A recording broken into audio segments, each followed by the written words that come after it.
Hallo liebe Leute, wie geht es Ihnen? Hello lovely people, how are you all doing? This is Muskan from the German team of Language Fluent, and today we are back with another topic from our German A1 series, that is Einkaufen. Einkaufen refers to shopping in German. Einkaufen refers to shopping in German. So we are going to see the vocabulary like the nouns, the verbs and some adjectives which are related to shopping, and we'll also see some sample statements. So let's get to the sections.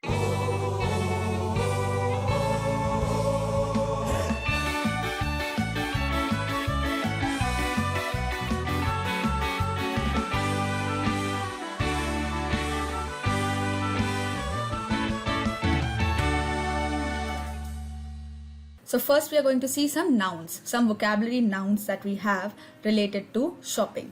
So the first noun that we have here is der Laden. Der Laden is the word for a shop or a store. Der Laden is the word for a shop or a store. Next that we have is der Kunde. Der Kunde is the word for customer.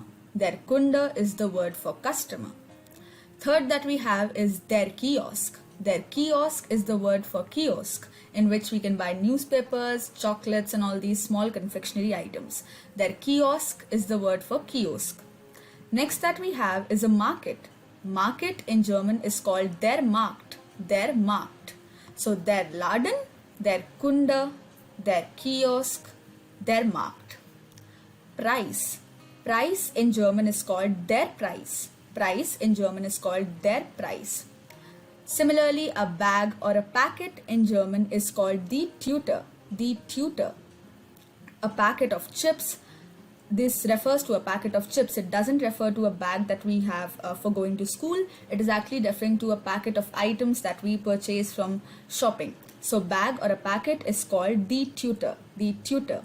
Next that we have is order or booking. So if we want to order something or we are booking something, the noun that we have related to it is die Bestellung. Die Bestellung. Die Bestellung.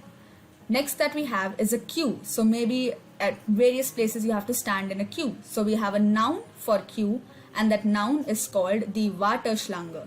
Die Warteschlange. So die Bestellung, die Warteschlange, die Tüte, der Preis.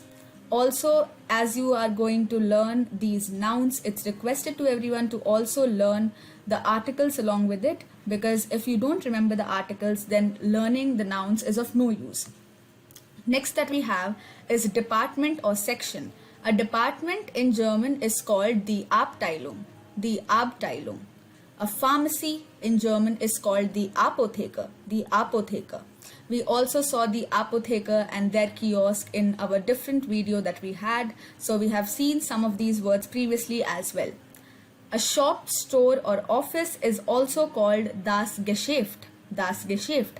So at some point der Laden and das Geschäft are synonyms. They are synonyms. Next word that we have in this list is Geld. Das Geld. Das Geld is the word for money. Das Geld is the word for money. So das Geschäft can be considered as a synonym of der Laden, and das Geld is the word for money. It's a neutral word.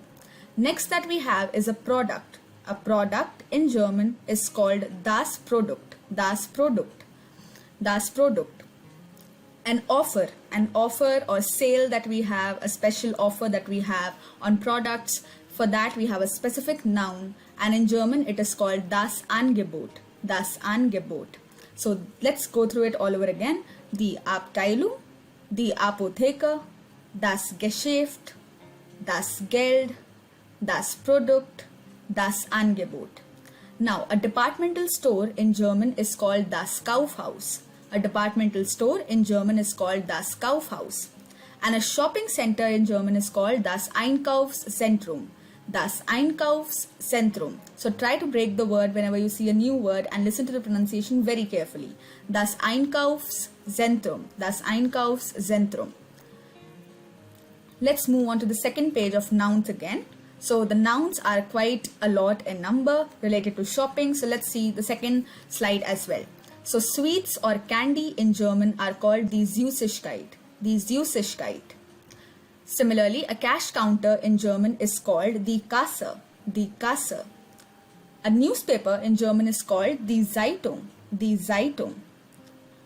A journal in German is called the Zeitschrift. The Zeitschrift. So the 𝙁𝙬𝙬𝙧 for sweet or candy.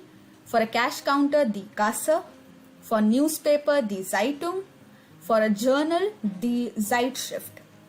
For kilo, like the measuring unit that we have, that is das Kilo. Das Kilo. Weight. Weight in German is called das Gewicht. Das Gewicht is the word for weight in German. A magazine in German is called das Magazin. Das Magazin. A shopping basket in German is called der Einkaufskorb. Der Einkaufskorb. So das Gewicht, das Magazin, der Einkaufskorb. So now let's come to the right hand side. So a gift in German is called das Geschenk. Das Geschenk. A furniture in German is called das Möbel. Das Möbel. Das Geschenk for gift, for furniture, das Möbel. A guidebook. A guidebook in German is called der Reiseführer. Der Reiseführer. A bakery in German is called die Bäckerei. Die Bäckerei. A bank in German is called die Bank. Die Bank. A part-time in German is called die Teilzeit. Die Teilzeit. Salesperson in German is called der Verkäufer. Der Verkäufer. A printer in German is called der Drucker. Der Drucker. So das Geschenk, das Möbel, der Reiseführer, die Bäckerei, die Bank, die Teilzeit, der Verkäufer, der Drucker for a printer. Now let's also see some verbs that we have. So Wortschatz, Verben. So this is vocabulary verbs. The previous slide was Wortschatz, Nomen. Wortschatz, Nomen. So kaufen is a very common verb that we have. It means to buy or to purchase. Kaufen means to buy or to purchase. Einkaufen means to do the buying. So kaufen is a general sentence where you say I buy apples. You are just saying a statement that you buy something. But einkaufen is to actually go and buy something. So for example, you are saying that I am buying apples. So then you are going to be using einkaufen to do the buying. For that we have einkaufen. Verkaufen is a verb which means to sell. To sell. So kaufen, einkaufen, verkaufen. The root part of the verb is kaufen in all of the three. Next verb that we have is kosten. Kosten is a verb which means to cost. So whenever you want to know the cost of something, you are going to use the verb kosten. To help. For to help, the verb that we have is helfen. Helfen is the verb for to help. Bekommen. Bekommen is a verb which means to get or receive. Bekommen means to get or receive. So kaufen, einkaufen, verkaufen, kosten, helfen, bekommen. Sparen is a verb which means to save. Sparen is a verb which means to save. To spend, for to spend, the verb that we have is ausgeben. Ausgeben is a verb which means to spend. To offer something to someone, the verb that we have for it is anbieten. Anbieten is the verb that we have to offer, which means to offer. To pack up, the verb which we have for the word to pack up is einpacken. Einpacken is a verb which means to pack up. Umtauschen. Umtauschen is a verb which means to exchange. To exchange. So sparen, ausgeben, anbieten, einpacken, umtauschen. Let's also see some adjectives that we have for this concept related to shopping. So if something is good valued, the adjective that we say is preiswert. Preiswert.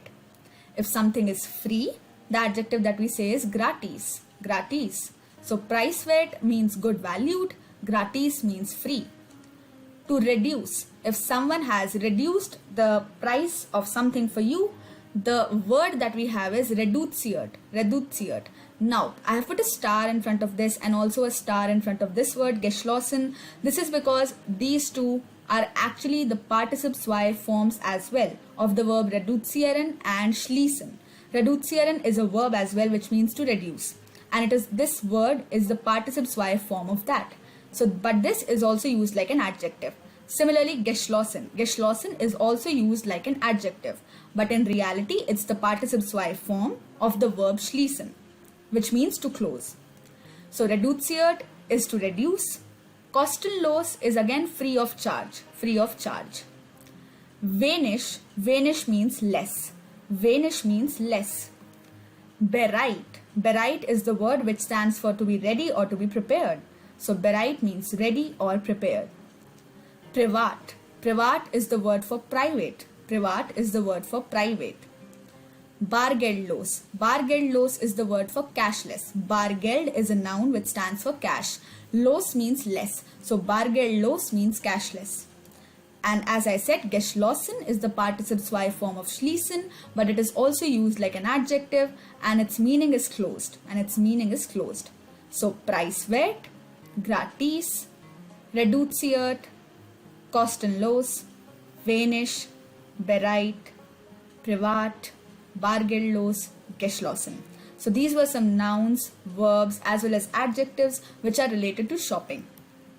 Now, let's see some examples that we have, some German statements and their translations.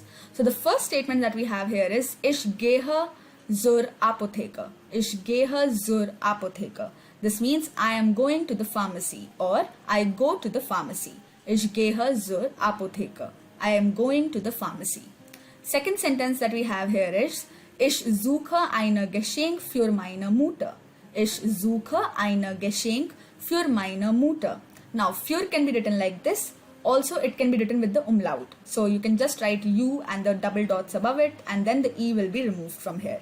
So, ich suche ein Geschenk für meine Mutter. This means I am searching. Suchen is a verb which means to search. I am searching a gift for my mother. I am searching a gift for my mother. Next sentence that we have here is this. Das Kaufhaus ist am Sonntag geschlossen. Das Kaufhaus ist am Sonntag geschlossen. So Kaufhaus is a departmental store. So we are saying the departmental store is closed on Sunday. The departmental store is closed on Sunday. Das Kaufhaus ist am Sonntag geschlossen. Second last statement that we have here is Gibt es hier Kleidung für Kinder? Again, für can be written in the same way that you have known of. Gibt es hier Kleidung? Kleidung is the word for clothes.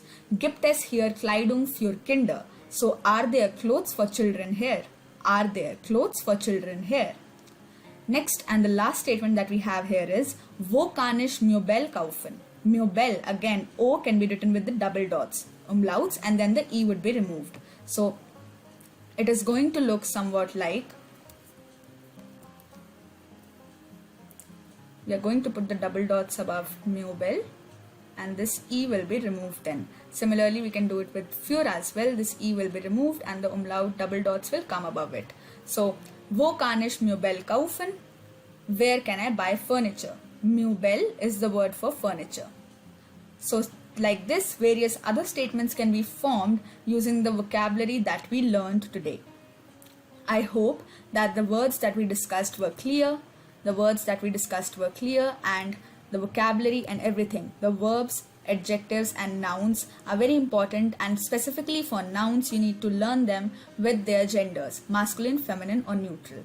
Try to watch this video again by reducing the speed so that you can catch the pronunciation of the words, and try to make some sentences by yourself as well.